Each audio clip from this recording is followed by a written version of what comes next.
നമ്മൾ ശ്രദ്ധിക്കുന്ന ഭാഗത്ത് കുറച്ച് വല്ലപ്പോഴും മാത്രം ശ്രദ്ധിച്ചാൽ മതി. അതിന് ദിവസത്തിൽ കുറച്ച് സമയം മാത്രം സ്പെൻഡ് ചെയ്താൽ മതി. അങ്ങനെയാണ് ഈ ഒരു കമൻറ്റ് പറയുന്നത്. ശരിക്കും അങ്ങനെയല്ലല്ലോ. അതായത് നമ്മളിപ്പോൾ ഒരു എക്സാമ്പിൾ എടുക്കുകയാണെങ്കിൽ നമ്മൾ ഡ്രൈവ് ചെയ്യുകയാണ്.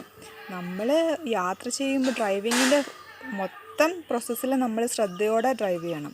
അല്ലാതെ വല്ലപ്പോഴും മാത്രം ഡ്രൈവിങ് ശ്രദ്ധിച്ചു കഴിഞ്ഞാൽ അപകടം ഉണ്ടാവില്ലേ? അതുപോലെ തന്നെയാണ് നമ്മൾ ശ്രദ്ധിക്കുന്ന ഭാഗത്തും അവിടെ ഒരു നിരന്തരമായിട്ട് നമ്മൾ ശ്രദ്ധിക്കണം. അല്ലാത്തപ്പോഴാണ് നമ്മുടെ ശരീരത്തിൽ രോഗങ്ങളൊക്കെ വരുന്നത്. പിന്നെ ഇവിടെ സാമൂഹിക ധാർമ്മിക പരിസ്ഥിതി എന്ന് പറഞ്ഞു. ശരിക്കും അങ്ങനെ ഒരു പരിസ്ഥിതി എന്താണ്?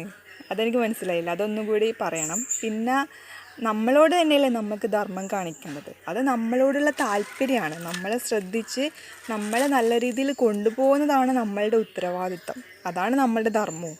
അല്ലാതെ മറ്റുള്ളവരെ നന്നാക്കാനോ മറ്റുള്ളവർക്ക് വേണ്ടി നന്മ ചെയ്യുന്നു, നമ്മളെ നല്ല രീതിയിൽ കൊണ്ടുപോകുന്നത് തന്നെയാണ് മറ്റുള്ളവർക്കും നന്മയായിട്ട് ഭവിക്കുന്നത്.